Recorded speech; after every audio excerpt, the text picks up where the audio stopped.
trying to explain it and capture a lot of its meaning. And this first hadith is probably one of the best examples of this. And so this hadith will start with the narrator. All hadith will have just the Sahaba. We won't go through the whole chain, but we'll go through the Sahaba, the hadith itself, who narrates it to us, and then some description of it, inshallah. So, عن أمير المؤمنين أبي حفص عمر بن الخطاب رضي الله تعالى عنه قال سمعت رسول الله صلى الله عليه وسلم يقول إنما الأعمال بالنيات إنما لكل امرئ ما نوى فما كانت هجرته إلى الله ورسوله فهجرته إلى الله ورسوله ومن كان هجرته لدنيا يصيبها أو امرأة ينكحها فهجرته إلى ما هاجر إليه رواه البخاري ومسلم. So this hadith is narrated to us by Umar ibn al-Khattab radiallahu anhu. He needs no introduction. Everyone, I think, is familiar with him. He was the second Khalifa of the Muslims. He narrates to us about 500 hadith. Of those 500 hadith that we have, 26 are narrated by both Bukhari and Muslim. And then Imam Bukhari brings forth 36 more hadith that Muslim does not. And then Imam Muslim brings forth 21 hadith that Bukhari does not. So in total, that leaves us with about 87 hadith in Bukhari and Muslim from Umar ibn Khattab. And those are, two of the most authentic books of hadith that we have. And so this hadith in particular was many scholars throughout our scholarship have commented on it. Almost every scholar actually has commented on it.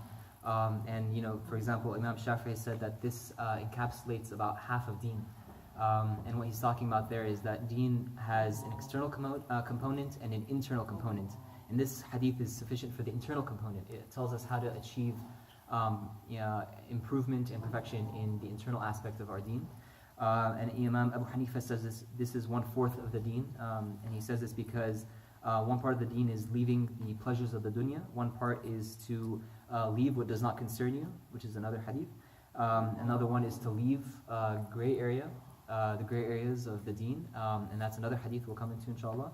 And the last part is to rectify your intentions. So those are the 4 parts that Abu Hanifa mentions. And then Imam Ahmad ibn Hanbal says that this is 1/3 of deen. Similar to the reasons of Imam Shafi'i, but he adds that another part of deen is transactions and ta'amalat, like how you interact with other people. So it's a very, very important hadith. But what does it actually say? Let me pull up a translation that'll do a better job than I will. But the translation of it is that actions are judged by the motives or niyyah, and each man will have what he has intended. Thus, he whose migration or his hijrah was to Allah and His Messenger, his migration is to Allah and His Messenger. He whose migration is for some worldly thing he might gain or for a wife he might marry, his migration is for that which he migrated. And so the context of this hadith was that there was a Sahabi and a Sahabiya radiallahu anhum. When they were in Mecca, the command for hijrah came, and so the woman, she said that I'm going to do hijrah, and she was adamant and she wanted to do it. But the person who she was in love with at the time and that they were intending to marry wasn't so sure. For whatever reason, no one knows the reason why. It could have been some business things, financial things, holding him back, family ties. Something was holding him back from wanting to do hijrah to Medina. So she went forth with it anyway. She didn't wait for him. She went to Medina. And after some time, guess who shows up to Medina? It's this Sahabi. And so we don't know the name of this man because the Sahaba were trying to protect his identity, not to embarrass him. But the woman's name was Qais, and so he's called Muhajir Qais, the one who did hijrah for Qais. And so when the Prophet ﷺ heard about this, he gave this hadith to show us that this is such a great form of ibadah, such a huge thing, sacrifice, to do hijrah, to leave from one place to another.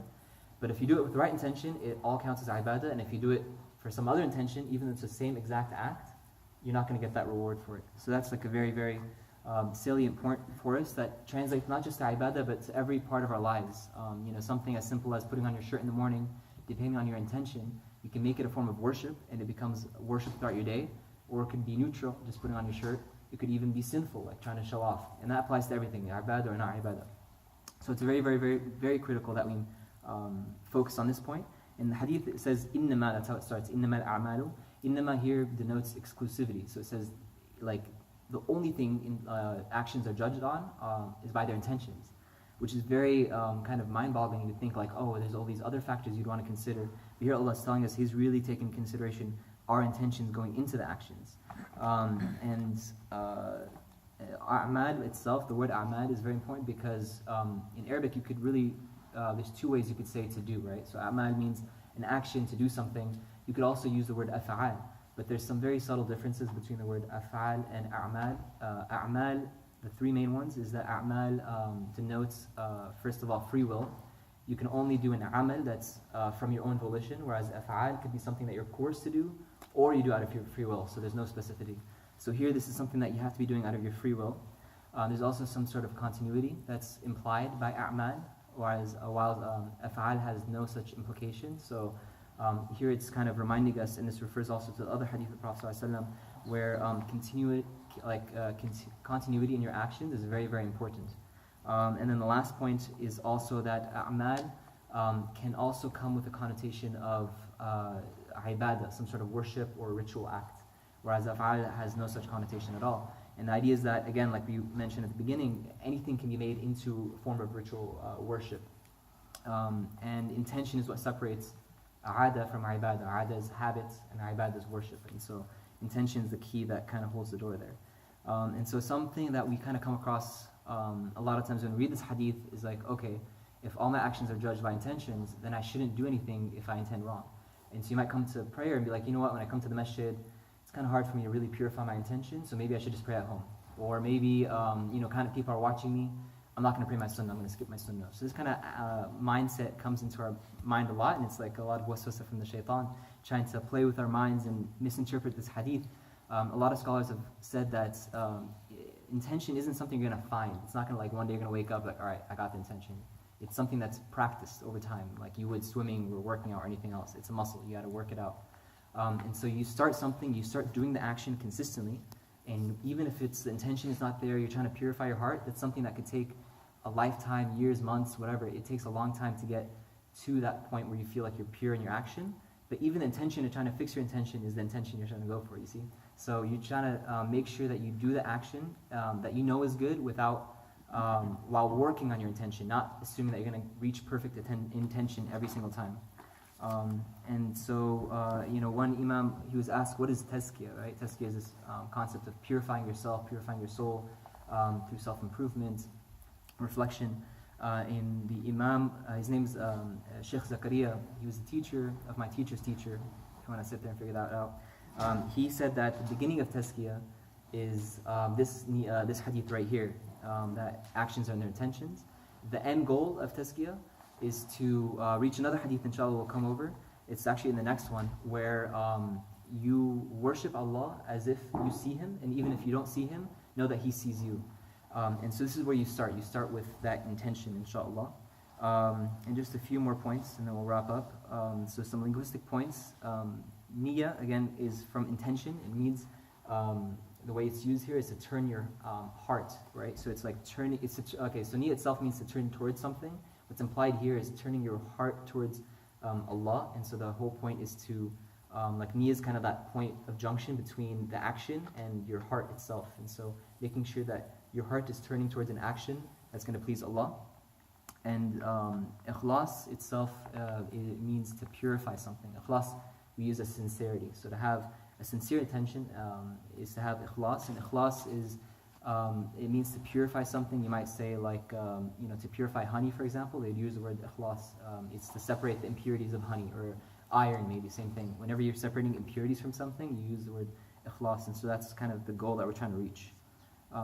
And so there are another hadith that of the Messenger ﷺ, he says that there are 7 people who are in the shade of, in the day of judgment, when there's no other shade than the shade of Allah. There are 7 people that you'll find that have that shade. One of them is the one who gives sadaqah such that their left hand doesn't know what the right hand is giving. So this is an example of a very pure intention where it's not like literal, like your left hand doesn't know, but it's just like it's so secret that no one knows what you're doing. And so recommendation a lot of scholars give is try to have one action, no matter how small, each day that nobody knows about, that's just between you and Allah. And that can be a way to practice towards this purifying your intention. So have just one action every day that's secret between you and Allah. And just let's start that practice, inshallah. And the last example is of Uthman radiallahu anhu. It's very beautiful. He was promised Jannah on multiple occasions. There were so many occasions where Uthman ibn Affan was granted Jannah by the Prophet ﷺ, like verbatim, right there in front of him. In fact, one time he said, like you've made Jannah wajib upon you, like you made Jannah obligatory upon you. from how much he had supported the Prophet ﷺ. Yet he never decreased in his worship. Actually, he increased it. And in fact, towards the end of his life, some scholars say he was reading the Quran almost once a night. And then he was assassinated. And this is when he's Khalifa, like he's the Amir al-Mu'mineen, he is the head of state. And imagine how much pressure and how busy he was and all these things, yet he was reading the Quran once a night. And so that's an example of someone with extreme purity in their intentions. And inshallah, may Allah accept from us our actions, purify our intentions, and allow us to learn and benefit from the words of the Prophet.